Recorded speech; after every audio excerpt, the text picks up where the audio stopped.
정말 반갑습니다. 작년에 뵙고 또 보니까 훨씬 반갑습니다. 항상 첫 설교가 어려운데 오늘은 안 그럴 것 같다는 생각이 듭니다. 작년에 헤어지면서 내년에 또 오세요 하는 것이 그냥 예의상 인사인 줄 알았는데 다시 이렇게 또 불러주시고 초대해 주셔서 뭐 이렇게 핫한 강사는 아닌데 어떻게 하면 올까 하다가 그냥 휴가 받아가지고 왔습니다. 제가 여름에 휴가를 못 해가지고 어떡하나 그랬는데 제1장로교회 가는데 휴가 받아서 해야 되겠다. 그래서 여러분을 이렇게 다시 뵙게 돼서 너무 감사하고 우리 제가 존경하고 또 후배 목사님이지만 참 너무나도 기쁘게 생각하는 우리 조 목사님 실무하는 교회 다시 오게 돼서 큰 기쁨으로 여깁니다.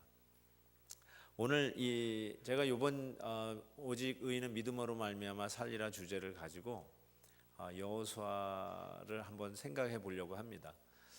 왜냐하면은 새 땅을 점령하는 하나님의 약속의 땅에 들어가는 그 성도의 모습을 가장 잘 보여준 게 여호수아서가 아닌가라는 생각을 했기 때문에 그렇습니다.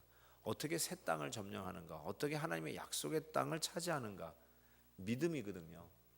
그런 의미에서도 우리도 약속의 땅, 우리에게 주시는 비전의 땅, 비전, 꿈, 이상, 기도의 제목들, 그걸 어떻게 우리가 취할 수 있는가? 결국 성도에게 주어진 최고의 방법이라면 믿음뿐이 없다라는 생각을 하고 이 여호수아를 한번 쭉 풀어가 볼 수 있으면 좋겠습니다. 실은 오늘 요단강을 넘어가기 직전의 사건을 보면 여리고성, 내일 새벽에 잠깐 볼 텐데 여리고성을 미리 정탐을 하지 않습니까? 거기서 라합이라고 하는 여인을 만나는데 라합이 이 정탐꾼에게 한 말이 있었어요. 너희들이 이스라엘 백성들이 출애굽해서 40년 동안 광야를 지나오던 이야기를 다 들었다는 거예요. 유목민들이니까 또 이런 낙타 끌고 다니는 상인들에 의해서 이 애굽에서 출애굽하여서 이 광야에서 정박하면서 서서히 올라오고 있는 이 이스라엘 백성들의 이야기를 들은 겁니다. 그 붙으면은 그냥 파죽지세로 승리하고 올라오는 그 이스라엘 백성들의 이야기를 들으면서 이렇게 표현했어요. 그 여호수아 2장에 이런 말이 나와요. 내가 당신들의 이야기 들을 때 간담이 녹았나이다. 그러니까 이 여리고 성의 사람들이 이스라엘 백성들이 올라오는 소리에 지금 간담이 녹았다라는 표현을 썼습니다. 저는 그 간담이 녹았다는 표현이 그냥 뭐 우리 크리스찬이 이 세상에 간담을 녹이는 자 뭐 이렇게 그냥 간단히 생각할 수 있겠지만 이 세상 사람들이 자꾸 크리스찬들을 밟고 교회를 우습게 알고 교회를 향해서 막 돌팔매질을 하고 요즘 뭐 또 SNS가 워낙 활발하다 보니까 조그마한 가십거리도 침소붕대 해가지고 무슨 뭐 대단한 이야기인 것처럼 하면서 건강하게 교회들이 서가고 있는 것이 마치 몰락하는 것처럼 막 확대되는 현상이 보이는데 실은 이 땅의 이 크리스찬들은 이 세상 사람들이 볼 때 간담이 녹아야 하는 자들이다라는 생각을 해보게 됩니다. 어떻게 크리스찬들이 광야에서 살망정 자기 나라도 없이 정처 없이 유목민 같이 이렇게 떠다니는 민족 같다 할지라도 그들의 이야기를 들을 때 이 세상은 간담이 녹는다. 야, 진짜 대단한 사람이다. 아니 어떻게 그 환경 속에서 그런 승리를 얻어냈을까? 아니 어떻게 그런 상황 속에서도 지금까지 버티고 있을까? 아니 버티는 정도가 아니라 어떻게 이렇게 강성해져서 올라올 수 있을까? 야, 대단하다. 정말 크리스천들은 참 대단하다. 그런 이야기를 들었다는 것입니다. 그리고 나서 지금 계속해서 이제 요단강 건너고 여리고성 점령하고 나중에는 심지어는 태양까지 하늘에 멈추는 이런 전쟁을 하는 모습들이 계속해서 이제 진행될 텐데 정말로 간담이 녹는 크리스천들의 모습이라고 생각할 수 있습니다. 연약한 것 같고 소수민족인 것 같고 마이너리티 같은데 별 볼 일 없는 그냥 피난민 같은데 이 세상을 깜짝 놀래키는 자들, 이들이야말로 믿음의 사람들이었다. 하나님이 어떻게 그들을 인도해 가시는 모습을 보할 때 이것이야말로 믿음의 족적이었다. 우리 성도들이 걸어가야 할 길이라는 생각을 해보게 됩니다. 오늘 말씀은 드디어 이제 그 여리고 가나안 땅에 들어가기 직전에 마지막 광야 생활의 관문이요, 아니면 이제 가나안 땅 들어가는 첫 관문이요, 광야를 종지부를 찍고 가나안 땅으로 들어가는 그 최후의 벽이, 최후의 넘어야 할 선이 요단강이었습니다. 그 요단강 앞에 서 있는 여호수아 장군의 모습이 참 눈에 선합니다. 어쩌면 명랑대첩을 앞두고 있는 이순신 장군의 모습과 같아요.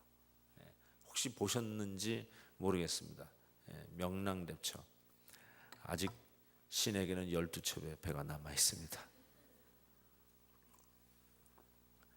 요즘 그래서 저는 그래요. 목사님 그거 힘들 것 같은데요. 그러면 내가 그래요. 아직 우리에게는 12명의 사람이 남아 있습니다.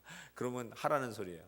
그렇죠? 목사님 이 날씨도 좋은데 어떻게 부흥회가 되겠습니까? 그러면 이렇게 합니다. 아직 우리에게는 12척의 배가 남아 있습니다. 그건 뭐예요? 하라는 거예요. 어쨌든 이건 지나가는 말이고요. 여호수아 장군이 요단강 도하를 하기 전 모습은 한산섬 달 밝은 밤에 큰 칼 옆에 차고 있는 이순신 장군의 모습, 아주 흡사하다는 생각을 해보게 됩니다. 근데 이 여호수아가 어떻게 정말 이 요단강을 건너기 전에 어떠한 모습인가를 보면, 어떻게 우리 예수 믿는 자들이 믿음으로 요단강을 건널지를 힌트를 얻을 수 있다고 생각합니다. 보면은 이 정탐꾼으로부터 정탐 보고를 받습니다. 여리고성이 어떠하다는 것을 딱 보고를 받은 후, 그 다음에 가장 먼저 한 일이 보니까 오늘 1절 보세요. 여호수아가 아침에 일찍이 일어나. 참 이 말이 탁 와닿아요. 저는. 여러분은 어떠신지 모르겠는데 중차대한 일을 놔두고 아주 중요한 결정적인 일이 아니겠어요? 그걸 놔두고 제일 먼저 한 일이 뭘까 보니까 아침에 일찍 일어났다는 것입니다.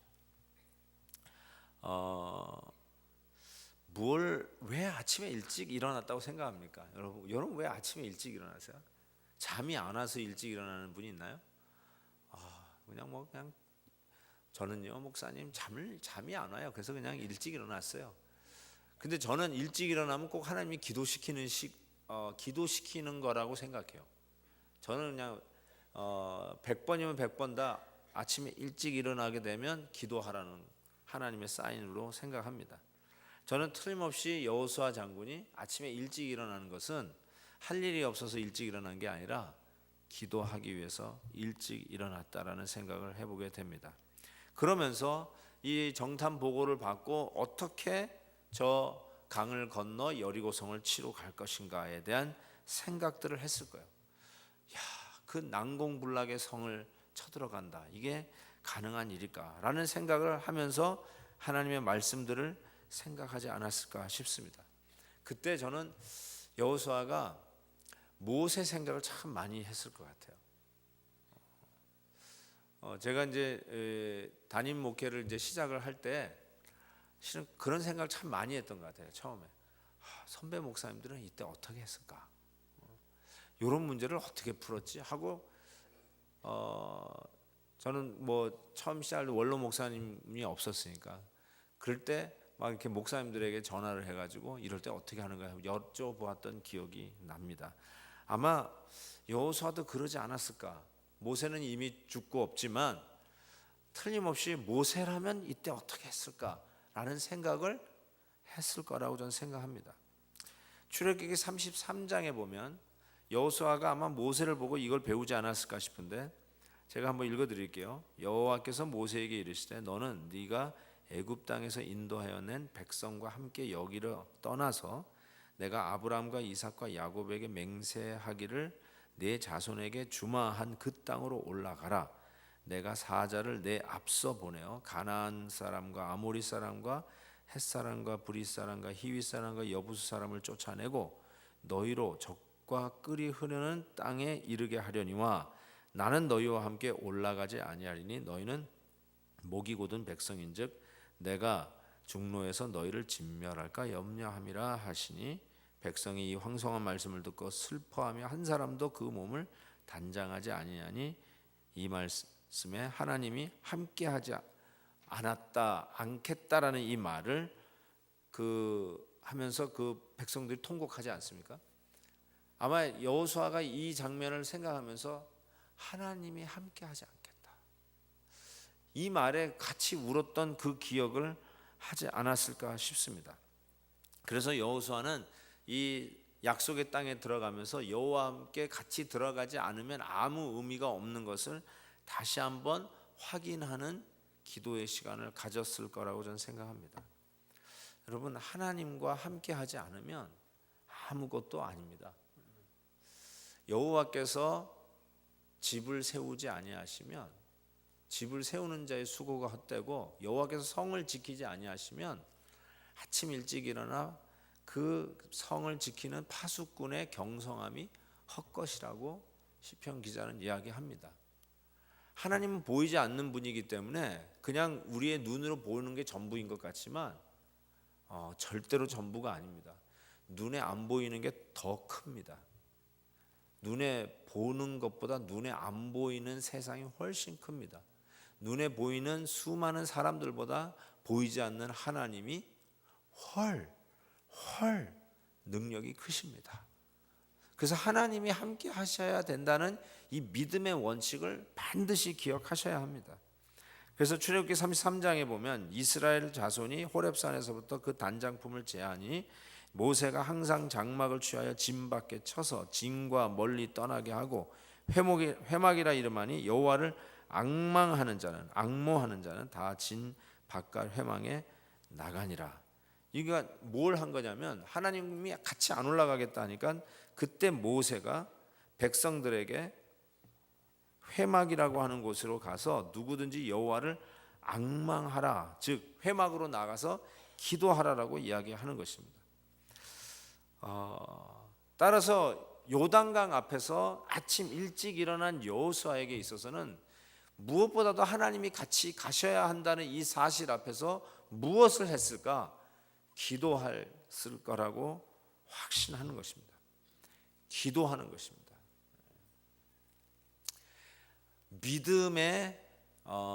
믿음으로 의인은 산다고 그러는데 가장 구체적인 모습은 기도라고 저는 생각해요. 여러분, 기도가 우리의 생명력이고 기도가 아무리 어렵고 힘든 불가능한 상황 속에서도 새로운 가능성을 여는 것이 기도입니다. 기도할 때 드디어 문이 열립니다. 기도 전에는 생각을 못했던 일들이 기도할 때 막 하나님이 생각을 주실 때도 있어요. 아니, 생각을 안 주셔도 상관없어요. 기도한 후에도 깜깜할 수도 있어요. 기도하고 걸어 나가는 나의 발걸음이 여전히 무거울 수 있어요. 그런데 기도하고 간 그곳에 하나님이 하시는 일들을 목격하는 경우가 얼마나 많은지 모릅니다. 기도는 그래서 성도에게 있어서는 아주 중요한 믿음의 삶이라고 할 수 있습니다. 여러분, 우리가 가끔 이런 얘기 하잖아요. 기도하지 않는 죄를 범하지 않게 하옵소서. 기도하지 않는 죄가 무슨 죄입니까, 여러분? 목사님, 저는요 훈련이 안 돼서 기도가 잘 안 돼요. 그러면 기도하지 않는 죄는 훈련을 제대로 못 받은 죄라고 얘기할 수 있나요? 혹은 어떤 분은 목사님, 내가 다른 건 다 알겠는데 기도를 잘 못하겠어요. 왜냐하면 제가 좀 너무 게을러요. 그럼 기도하지 않는 죄는 게으름의 죄입니까? 기도하지 않는 죄라고 그랬어요. 그러면 기도하지 않는 죄가 무슨 죄예요? 게으른 죄인가? 훈련받지 못한 죄인가? 아닙니다, 여러분. 기도하지 않는 죄는 게으른 죄도 아니고 훈련받지 못한 죄도 아니고 한마디로 얘기하면 아주 교만한 죄입니다. 기도하지 않는 죄는 교만한 죄예요. 기도 안 하고 살 수 있다라고 하는 표현이에요. 기도하지 않는다는 말은 내가 하나님 의지하지 않고도 내 스스로 내 생활을 잘 챙기면서 살 수 있다라는 하나님을 향한 성토예요. 하나님, 전 이제 신경 쓰지 마세요. 내가 알아서 내가 내일 할 테니까. 그런 사람이 기도 안 하는 거예요. 여러분이 실질적으로 그런 생각을 안 가졌다 할지라도, 한 번도 하나님하고 그렇게 대든 적이 없다 할지라도, 기도 안 한다는 말은 그게 죄인데, 무슨 죄냐? 하나님을 향해서 하나님 필요 없습니다라고 하는 죄입니다. 하나님 없이도 나는 이제 스스로 살겠습니다. 하나님과 상관없이 살겠습니다 라고 하는 죄예요. 그렇기 때문에 성도가 기도하지 않는다는 것은 단순히 게으른 죄나 훈련받지 못해서 디스플린이 안 된 죄가 아니라 하나님을 거부하는 불신앙의 죄라는 사실을 기억하셔야 돼요. 그래서 이런 중차대한 일에 놓고 어떻게 믿음으로 그 어려움을, 요단강을 뚫고 여리고성까지 공격하여 들어가는 이 기가 막힌 장애물을 어떻게 뚫고 가느냐, 이런 중차대한 일을 놔두고 가장 먼저 해야 되는 일이 뭐냐면 기도라는 사실을 기억하시기를 바랍니다. 기도부터 하셔야 돼요. 기도 안 하고 잘 되는 일은 정말 위험한 일입니다. 혹 그런 일이 교회 안에 있다면, 기도 안 했는데도 잘 되는 일이 있다면 그건 정말로 하나님의 일이라고 할 수 없습니다. 기도 안 해도 되는 하나님의 일은 하나도 없습니다. 그래서 반드시 기도하지 않고는 그 어떤 일도 시도하지 마셔야 되고, 누구의 말처럼 기도하기 전까지는 기도보다 위대한 하나님의 일은 없습니다. 기도하기 전까지는 기도보다 더 위대한 하나님의 일은 없습니다. 즉 모든 하나님의 위대한 일은 기도를 통해서 이루어진다는 사실을 반드시 기억하셔야 됩니다. 여러분, 여호수아가 여리고 성 넘어가기 전, 점령하기 전 요단강을 넘기 전에 제일 먼저 한 일이 기도였다는 사실을 기억하셔야 됩니다. 그 다음에 두 번째로 생각해 볼 수 있는 것은, 이 기도는 그냥 단순히 어떤 종교적 열심이라기보다는 신앙의 기본이에요. 믿음의 기본이에요. 그게 뭐냐면 하나님 앞에 자기의 부적절함을 고백하고 회개하는 기도입니다. 우리는 하나님 앞에 엎드렸을 때마다 자기 자신의 연약함을 보지 않을 수가 없어요. 하나님만이 나의 능력이십니다. 여러분,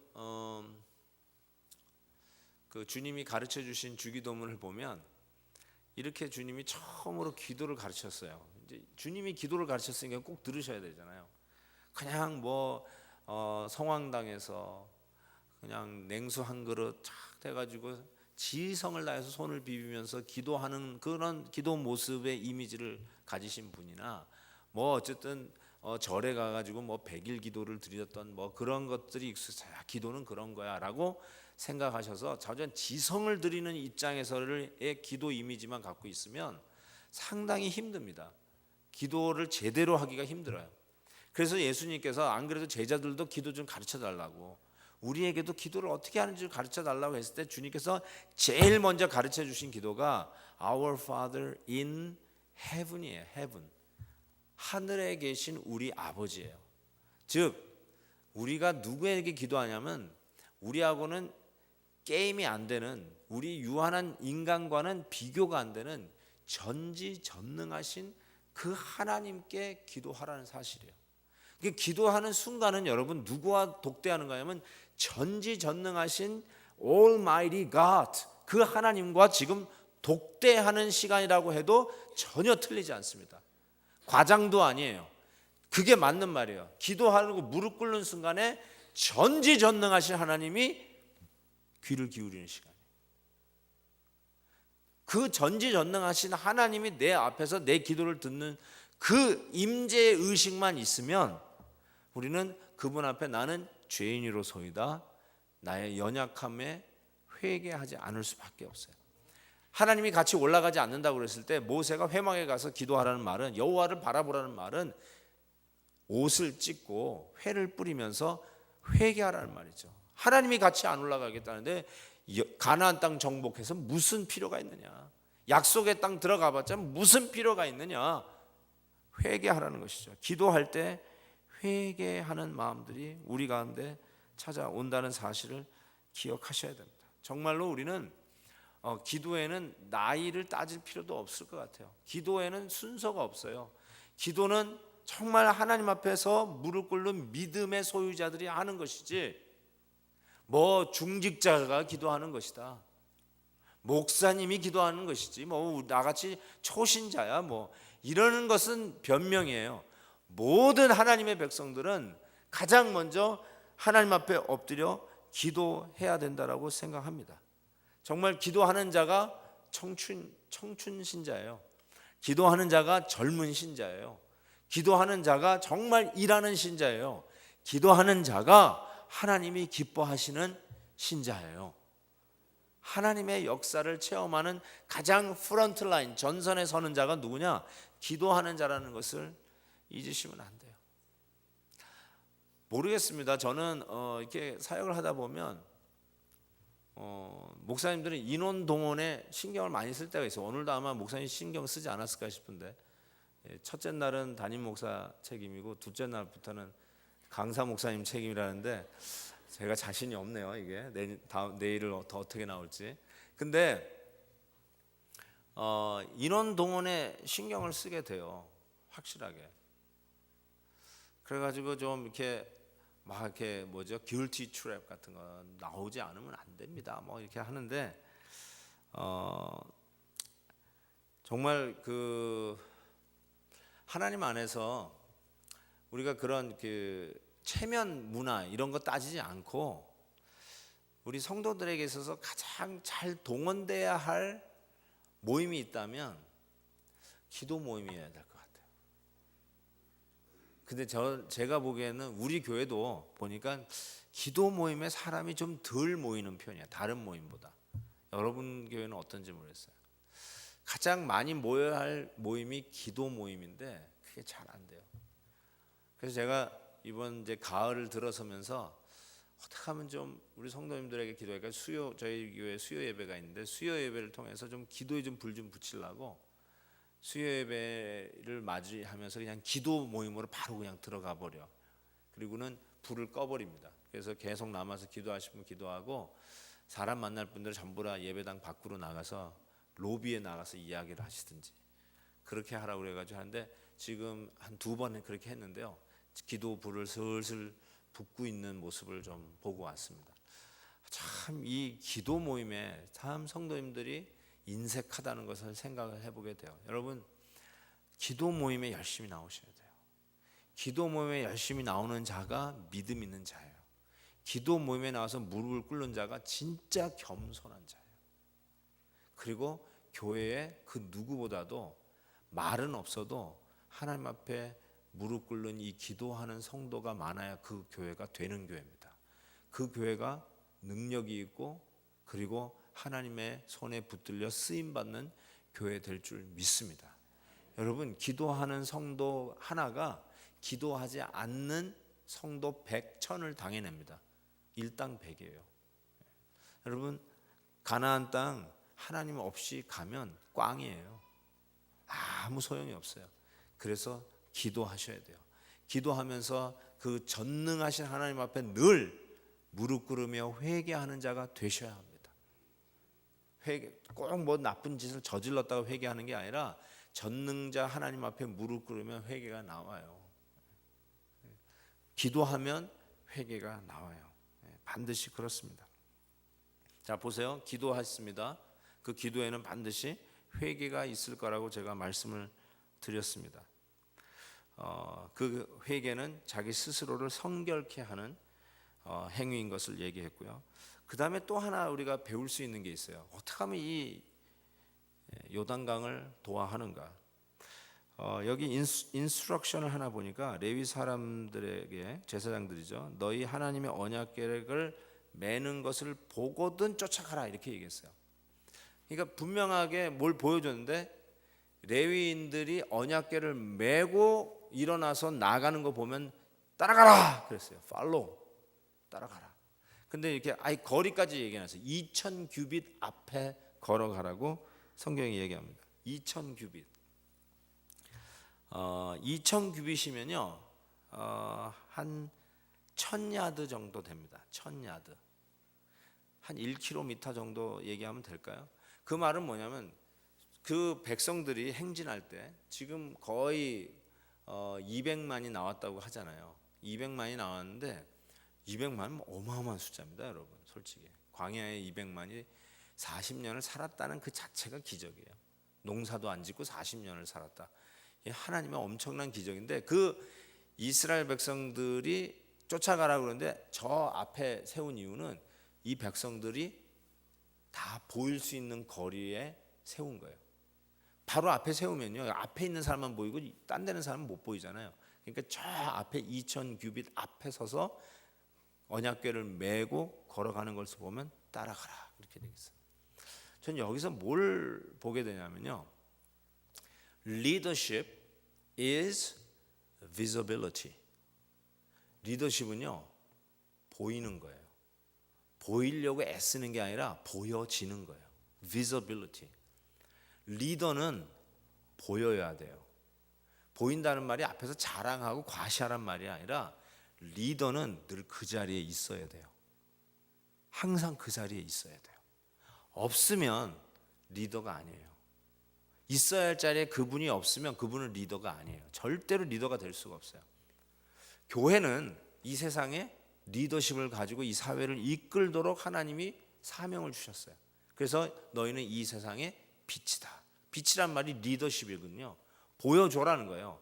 빛이 나 보일래 해야 한다고 해서 빛이 비추는 게 아니라 빛은 그 자체가 발광이에요. 빛이 드러나게 되어 있습니다.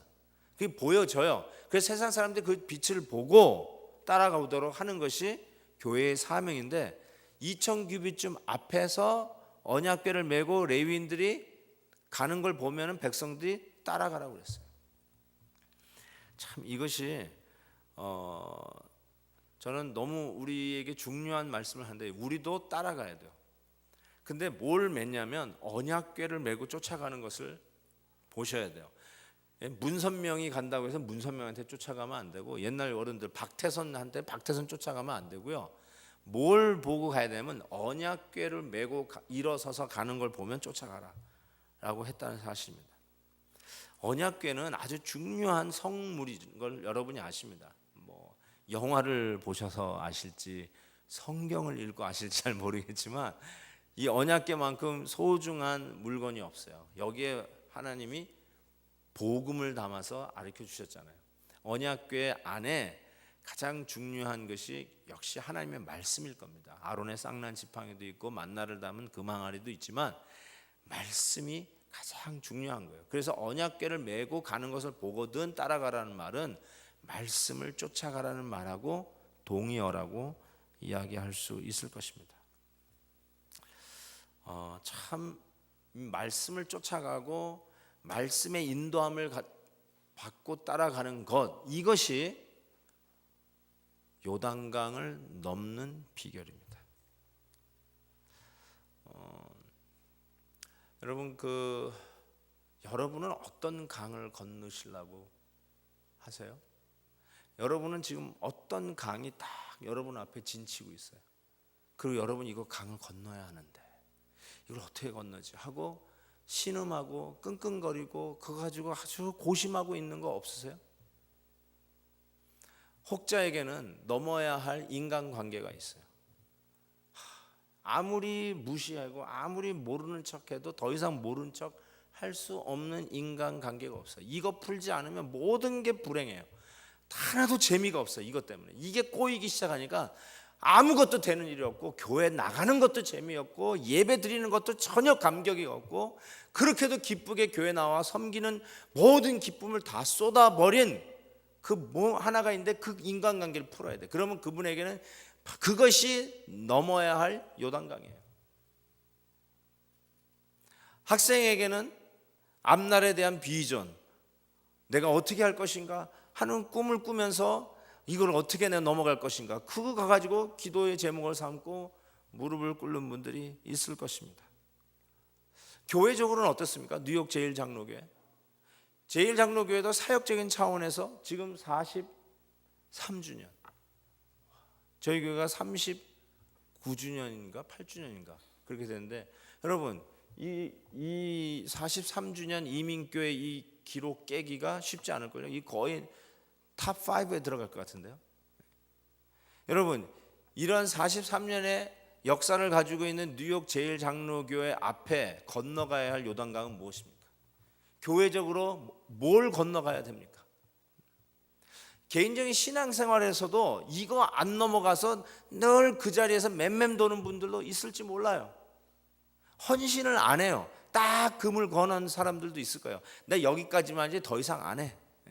틀림없이 그런 분이 있을 거예요. 그래서 늘 자기 자신을 돌아다보면 늘 그 자리예요. 절대로 요단강을 못 건너요.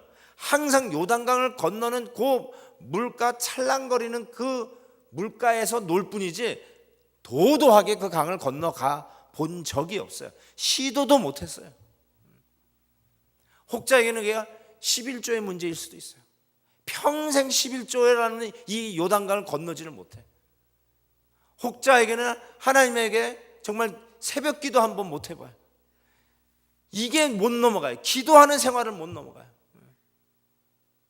여러분들에게는 어떠한 요단강이 있는지 한번 생각해 보세요. 내가 반드시 요단강을 넘어가야 되는데 왜 아직도 요단강을 못 넘고, 넘어가서 약속의 땅 가나안 땅을 취해야 되는데 넘어가기만 하면 하나님이 주신다고 약속한 젖과 꿀이 흐르는 땅이 있는데 그 땅에 부요함과 자유로움을 한 번도 신앙생활에서 체험하지 못하고 늘 제자리에서 맴맴도는 모습들. 꼭 제가 오늘 여기 오는데 시카고에서 비행기가 떠야 되는데 뜨지 않고 그냥 활주로에 떡 서가지고 말이죠. 30분 동안에 그냥 가만히 있는 거예요. 야, 정말 그 멋있는 비행기가 활주로에서 뜨지 않고 가만히 서 있으니까 그것처럼 징그러운 게 없더라고요. 여러분, 신앙생활이 꼭 어쩌면 그런 것 같아요. 요단강을 못 건너요. 비행기가 날지를 않고 그냥 활주로에 가만히 주차되어 있어요. 그것처럼 징그럽고 흉측한 모습이 없듯이 신앙생활을 하면서 요단강을 도하지 못하고 비행기로서 하나님이 날개를 붙여주셨는데 한 번도 창공을 날아보지 못하고 늘 그 자리에서 주저하고 있는 찰랑거리는 신앙들. 어쩌면 우리 앞에 믿음으로 말미암아 취해야 할 그 믿음으로 요단강을 도하해야 하는, 넘어가야 하는, 갈라가야 하는 이 귀한 사명이 우리 각자마다 있으리라고 저는 생각해요. 기도, 회개, 그리고 앞에 서서 말씀을 들고 쫓아가는 레위인을 보고 가는 거예요. 참 중요합니다. 이게 저희 아들이요, 막 한 번은 학교 갔다 오더니 색스폰을 불겠대. 색스폰, 악기를 하나씩 이렇게 배우잖아요. 색스폰을 막 부는데, 아니 두다없이 왜 색스폰을 불라고 그러냐 그러니까 자기가 이제 꿈이 뭐냐, 어렸을 때 꿈이에요. 지금 이제 대학 졸업했는데 어렸을 때 꿈은 자기가 미국의 초대 아시안인으로서 대통령이 되겠다고 그러면서 그 꿈을 가졌는데, 그때 대통령이 빌 클린턴 대통령이었어요. 빌 클린턴이 무슨 악기 가지고? 색스폰 가지고 쫙 나오니까 대통령 되면 저거 해야 되나 보다. 그래가지고 그 다음부터 색스폰을 불었어요. 얘가 굉장히 좀 이상하죠. 앞에 선 사람을 하는 대로 따라가더라고. 자기가 골이 딱 셋되니까 그 사람 하는 대로 따라가는 모습을 봤어요. 그래서 스캔들 났을 때는 그 얘기 안 해주고, 그것도 따라할까봐 얘기 안 해주고 막 했는데 기억이 납니다. 어쨌든 여러분, 참 말씀을 쥐고 앞서서 쫓아가는 그 모습들, 그게 누굴까요? 누가 이 말씀을 쥐고 앞에서 가야 될까요? 목사님만 가면 될까요? 목사님만 쥐고 가세요. 심심하시면 부목사님하고 같이 가시든지 뭐 이러면 그러면 끝난 거예요? 여러분, 오늘 말씀을 들은 여러분이 다 지고 가셔야 돼요. 하나님의 말씀을 붙들고 일어나 가셔야 돼요. 어디로요? 요단강을 첨벙첨벙 밟으면서 걸어 들어가셔야 돼요.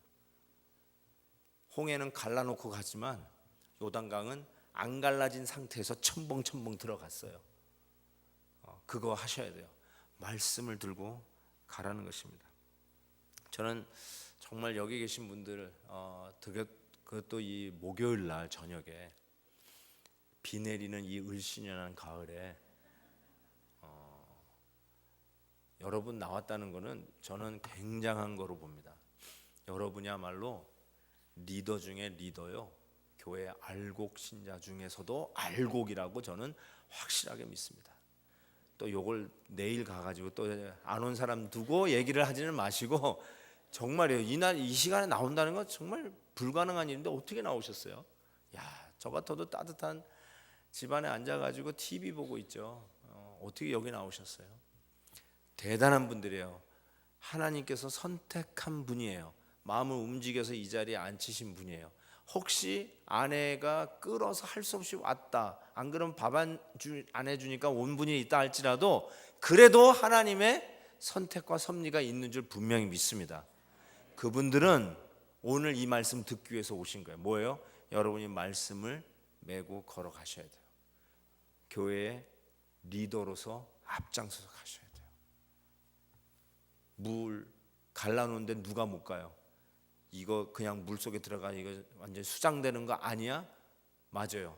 희생을 각오하고 죽을 까고 물로 첨벙첨벙 언약궤 지고 들어가란 말이에요. 안 그러면 요단강이 갈라지지를 않습니다. 언약궤가 먼저 요단에 들어갈 때에 드디어 이 요단강이 갈라지는 모습을 볼 수가 있습니다. 여러분, 이 요단강에 건너는 이 모습은 홍해를 건너는 모습하고 아주 좀 흡사합니다. 실은 이 요단강을 건넌다고 할 때도 영어로도 이렇게 돼 있어요. pass over라고 돼 있어요. 이 pass over가 6월절에 쓰는 말 아닙니까? 이 홍해를 건너는 6월절. 그와 마찬가지로 홍해를 건너가게 되는 그 6월절 때문에 이제 나중에 나와서 홍해를 건너가는데, 요단강을 건너갈 때도 이 pass over라는 이 단어를 쓰는 것을 보게 됩니다. 그때 언약궤를 메고 계속 그걸 탁 참에 갈라지지 않습니까? 그러니까 이 말씀이 도대체 어떤 능력이 있길래 이 물을 갈라 길을 내는가? 결국은 우리가 하나님 앞에서 죄인이지만 이 언약궤가 지금 메고 가는 이 언약궤가 하나님의 말씀을 들고 가기 때문에 언약궤고 법궤라고 하는데, 그 법궤를 덮고 있는 뚜껑이 속죄소 아닙니까?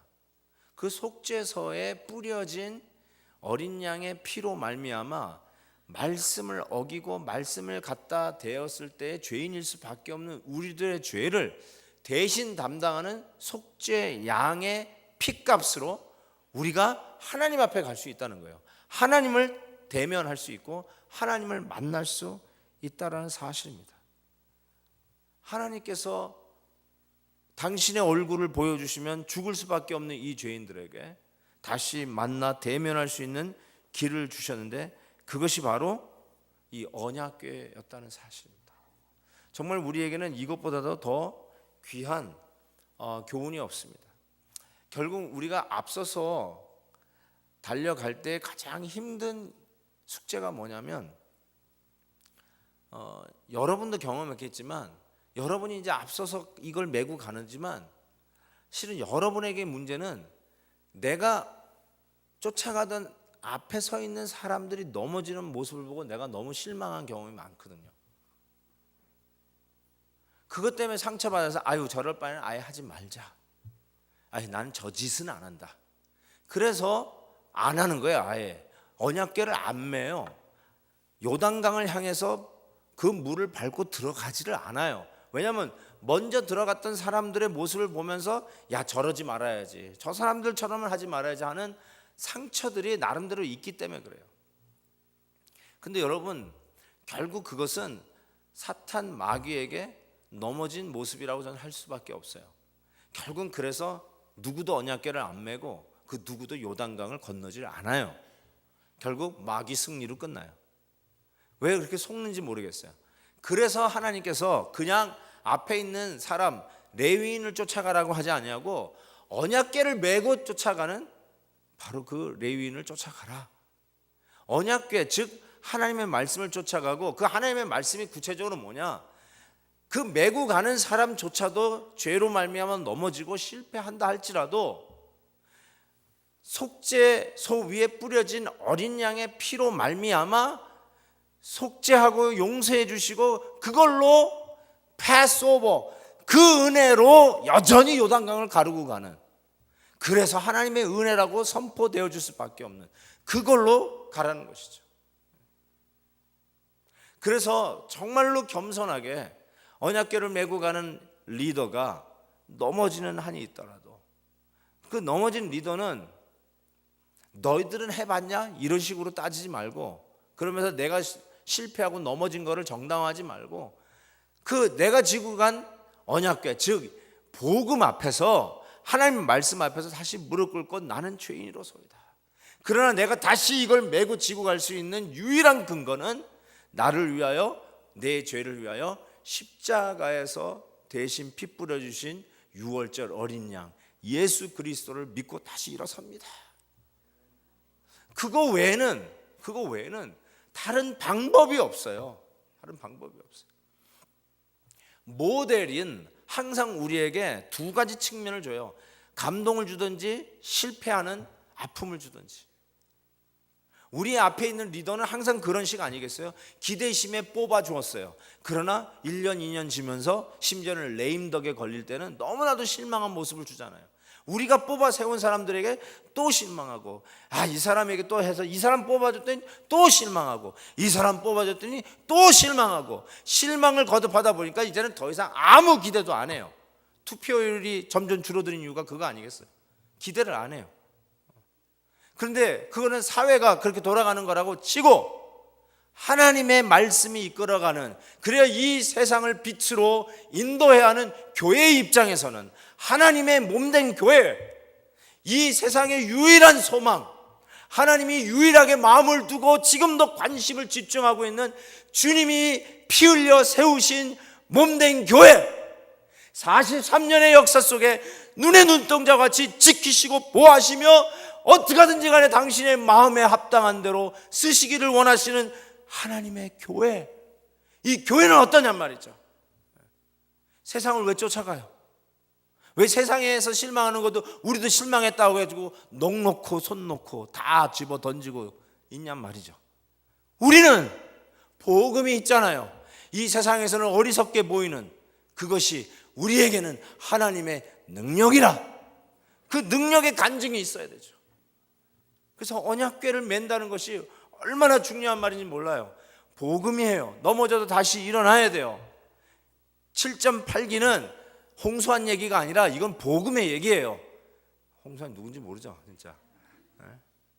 하나님의 은혜로 다시 일어나야 돼요. 그리고 이 복음을 아는 자는 앞에 선자가 넘어졌을 때 다시 복음으로 일어나는 것을 격려하셔야 돼요. 아무리 손가락질 해봤자 여러분이 메고 가보세요.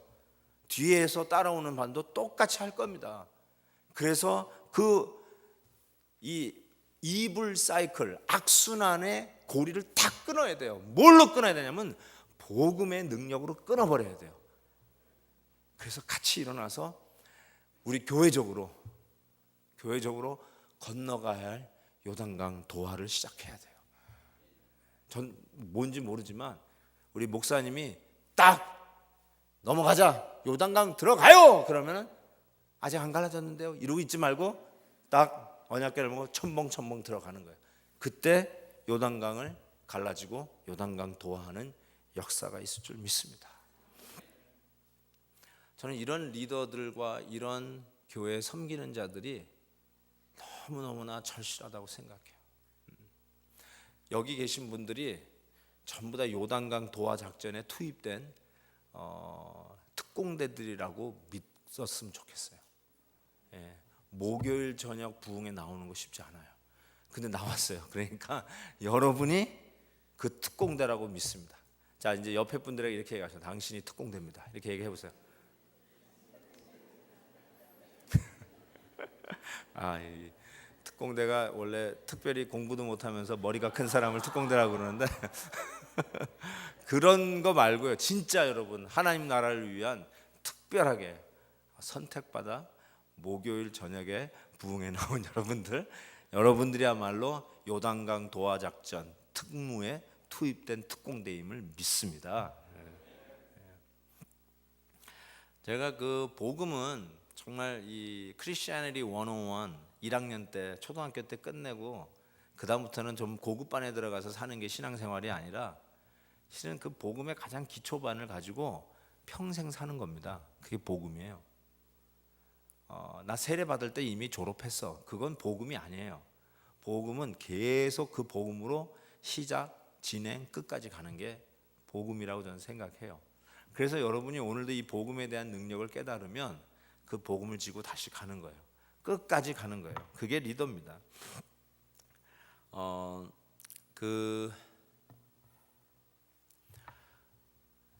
오바마 대통령이 작년에 그 Speech of Union Address 해가지고 매년 연두 교서를 이렇게 하잖아요. 미국 대통령이 연두 교서를 하는데 저는 연두 교서를 거의 보는 것 같아요. 매년마다 그럼 빼놓지 않고 보는 것 같아요. 생각해보세요. 한 나라의 대통령이 올해를 내가 이렇게 끌고 가겠다는 비전 캐스팅하는 그거를 백성의 입장에서 그걸 안 들을 수가 없더라고요. 그래서 항상 관심 있게 듣는데 언제부터였냐면요. 레이건 대통령 때부터로 알고 있는데요. 그 연두 교서를 할 때 대개 그 First Lady 영부인 옆에 그 사람을 앉힙니다. 그 옆에 누구를 앉히냐면 소위 레니 스커닉스라는 사람을 앉혀요. 그게 닉슨 대통령 때 레니 스커닉스라고 하는 사람을 앉혔기 때문에 그 다음부터 그거를 이제 스커닉스라고 불러요. 올해의 스커닉스는 누구냐?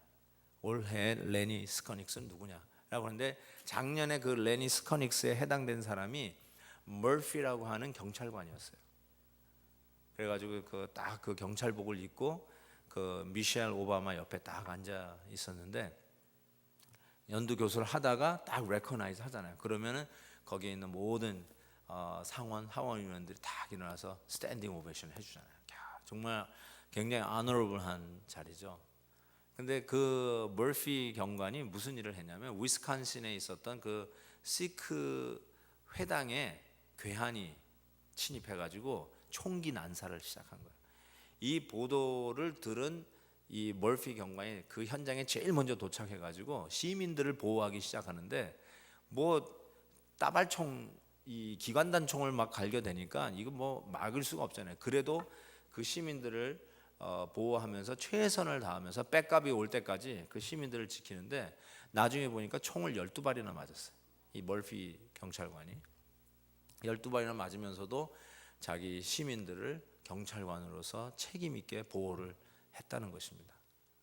그러면서 이제 그 얘기를 하는데 이제 그 오바마 대통령이 하는 말이 자기가 머피 이 경찰관에게 물었대요. 어떻게 그렇게 할 수 있었냐고. 아무리 경찰관이라도 그렇지 총이 12발씩이나 맞았는데도 어떻게 혼자서 그 괴한들을 하고 맞서서 싸우면서 시민들을 지킬 수 있었느냐고. How did you do that? 그랬더니 여러분 이 머피 대통령이란다. 이 머피 경관이 뭐라고 그런지 아세요? 대통령님 원래 그렇게 하는 겁니다. That was his answer. 원래 그렇게 하는 겁니다.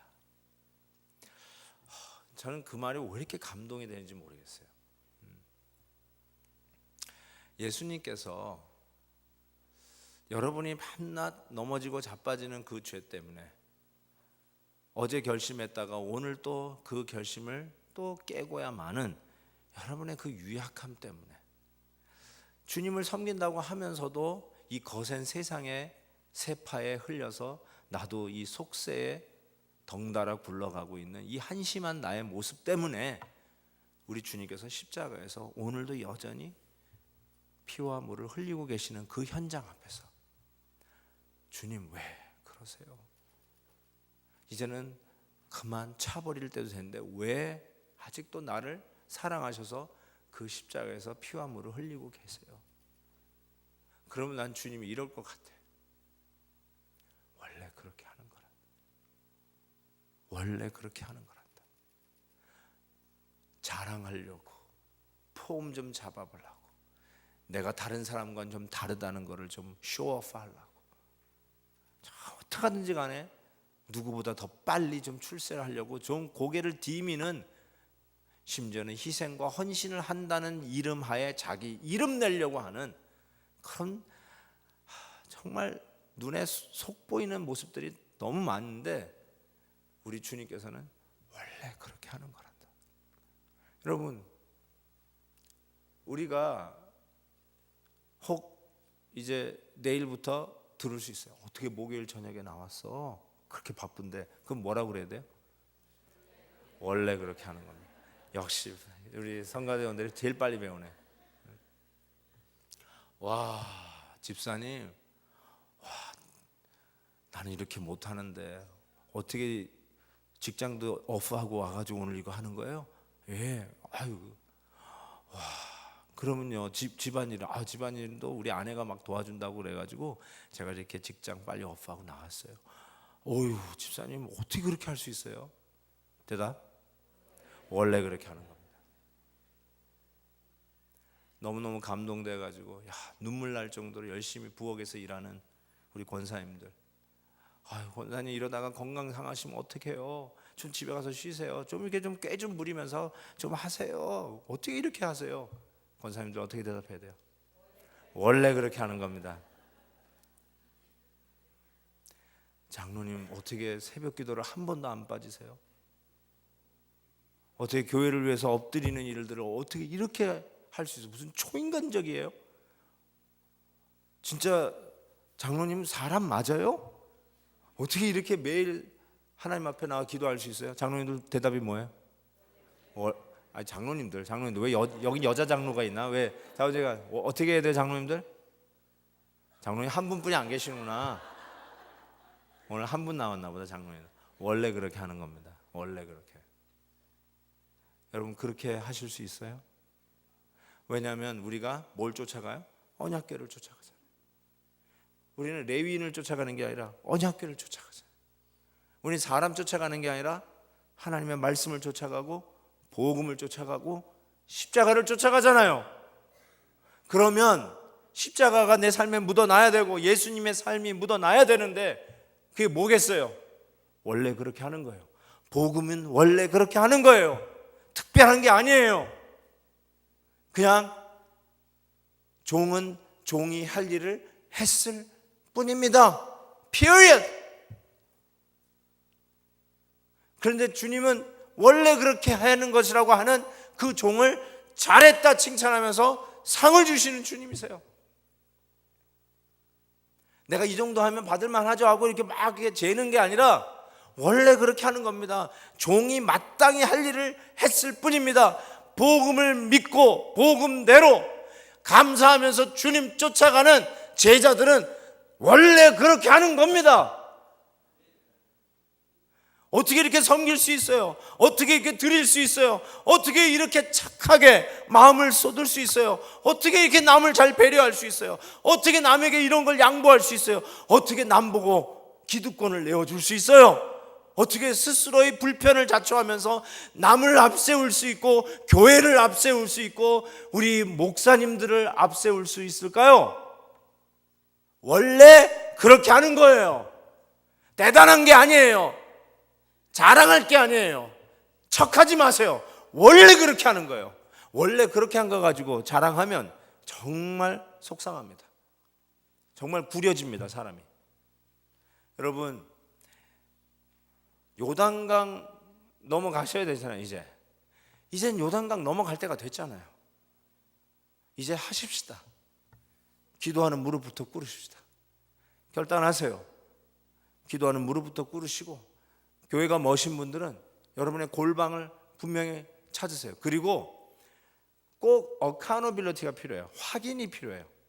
나만이 아는 골방이는 1년에 딱 한 번 하고 자기 골방 기도한다고 그래요. 그러면 안 돼요. 반드시 목사님에게나 여러분 교구 담당 목사님한테 말씀해가지고, 목사님 제가 이제부터 교회는 멀어서 직장 관계 때문에 멀어서 내가 골방 기도를 이제부터 시작합니다. 목사님 제가 이 시간을 지켜갈 수 있도록 기도해 주세요. 적어도 온 동네 방네 소문낼 필요는 없지만 적어도 확인 작업을 할 수 있는 그 골방이 있어야 돼요. 그래서 기도하라는 말이에요. 기도하는 말은 그렇게 기도하라는 말이에요.